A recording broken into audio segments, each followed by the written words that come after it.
Hello friends, this is Roxanne, and today, I'm going to recap the 10th episode of the anime called Chainsaw Man. Spoilers ahead, watch out, and take care.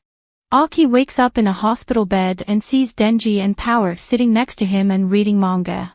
Power sees that Denji eats an apple and demands eating it, but Denji refuses to give it to her, stating that she ran away and doesn't deserve it. Power lies, saying that she was hungry and that's why she left, but Denji doesn't believe her and they continue arguing.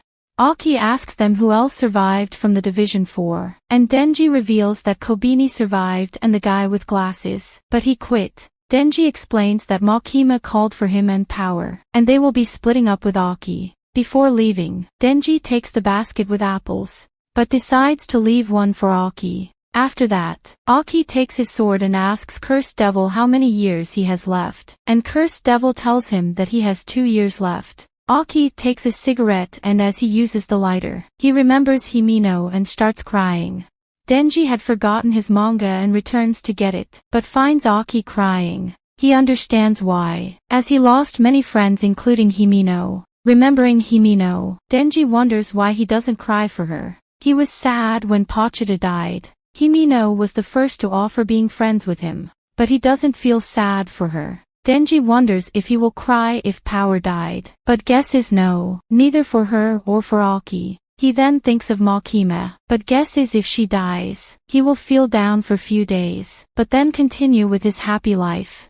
Denji then wonders if he had lost his human heart, but moments later decides to not think about serious stuff. After Denji and Power leave, Michiko and Yutaro visit Aki and introduce themselves as advisors who came per Makima's request. Denji and Power meet up with Makima at the cemetery. She tells them that the hotel incident and the recent attack prove that they are after Denji. As such, they have prepared a training course for the two of them. Denji wonders if Makima will train them. However, Makima explains that she is quite busy and will be introducing them to someone perfect for the job. She takes them to Himino's master Kishibe. She begins to introduce them to Kishibe, but is interrupted by him before revealing their names. Kishibe wants to ask them a few questions first. Kishibe then asks Denji and Power how they felt when their teammates died and if they want revenge. Denji and Power state they didn't think much of it and are not interested in revenge. He asks of if they desire revenge, which they both rebuff. Kishibe then asks them if they are on human or devil's side. Denji states he is on the side that takes care of him, while Power states she is on the side of whoever is winning. Kishibe states they scored perfectly and that there are not many like their type. He tells Makima to leave as their training begins right here right now. Kishibe steps forward and puts his arms around Denji and Power's shoulders, stating their training has started. Kishibe states he is Devil Hunter from Division 1 and they can call him Master. He likes booze, women and killing devils. He then informs the pair that he enjoys booze, women, and killing devils, before he begins to calmly choke the two of them, snapping their necks. Kishibe drops Denji and Power to the floor, explaining that their basic body structures are identical to humans, and as such he snapped their necks, paralyzing them. He then gives them blood, explaining that unlike humans, it is all they need to recover from most injuries. After getting up, Denji wonders why he did that. Kishibe explains that Makima asked him to train. For some reason the gun devil want Denji's heart and Makima is worried that Denji is quite weak, and if he does not become powerful, he will be crushed like a small fry. He then states that he has been training humans, but now must train devils. His drunk self then came with an idea. Since he is the strongest devil hunter, the devil that defeats him must be the strongest too. He will keep hunting Denji and Power until they defeat him. Denji and Power believe he is crazy, but as Kishibe comes at them, Power creates a blood hammer and gives it to Denji. Denji and Power move towards him, preparing to fight. However, Kishibe swiftly stabs Denji in the head and back, before slitting Power's throat. He notes that Denji is immortal, while Power is semi-immortal, and all they think about is bashing someone's head. He then states that since he was a kid, he'd always hoped for a toy that wouldn't break, before promises to turn the pair into the best of the best. At the hospital, Aki tries to call the Fox Devil, but it won't show up. Yutaro states it's because he abused the devil's power and got on its bad side, and for this, he won't be able to summon it again. Yutaro also states that he can use the cursed devil a few more times too. Aki then realizes why they are there, and the two explain that they do career coaching and wonder if Aki is considering quitting after the incident. It's fine if he wishes to continue, but needs to be more prepared and make a contract with a stronger devil.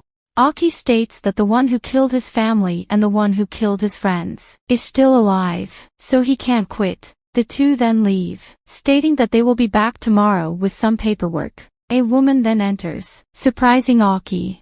At dark, Kishibe tells a beat-up Denji and Power that he is leaving and will meet them tomorrow at their place. Denji falls to the ground and starts making noises while drooling himself. Power realizes his brain broke again and starts hitting him in the head, telling him to come back. Denji comes to his sense and asks Power how many times has he been killed today. Power guesses at least 20 times, but she also went unconscious after him, so she isn't entirely sure. While going home, Denji doesn't feel happy if he has to live like that. Power suggests they run, but Denji states the public safety will hunt them if they do. Denji is annoyed at how strong Kishibe is. Power then states she got an idea. She states his brain is rotten due to the alcohol and they should use their brains to fight him. Denji likes the idea, wanting to be like the smart characters in a manga. The two then decide to kill him with their intellect, feeling smarter already. The next day, Power and Denji wear glasses to look smarter and wait for Kishibe. As he comes, right before opening the door, Power and Denji start their super smart operation and Power throws a blood spear through the door, but Kishibe evades. Having prepared bottles of blood above Kishibe, Power turns them to spears coming for Kishibe from above, but he again evades. Kishibe breaks all the spears and Denji comes from the above floor, attempting to hit him with an axe. However, in an instant Kishibe turns and kicks Denji, knocking his glasses and Denji. Kishibe notes this was their best attempt and they should use more their brain.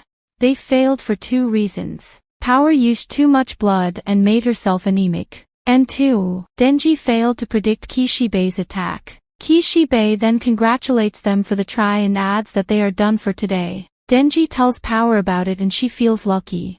As Denji attempts to stand, Kishibe throws a knife at his head, stating that prey shouldn't trust the hunter. Michiko and Yutaro take Aki to a special facility, explaining that making a contract with a strong devil will mean the contract should be brutal too.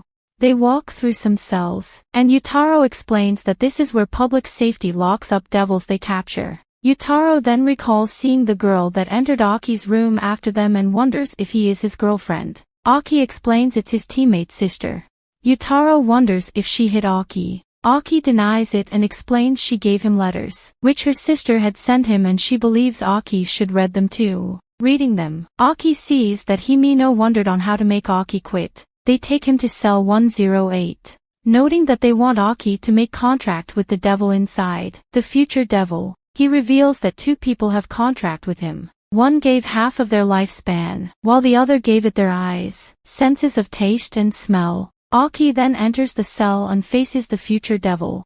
And this brings the anime to an end. Comment for part 11. Don't forget to like and subscribe if you enjoyed, and turn on the notification bell so you never miss out on another video. Until next time, take care.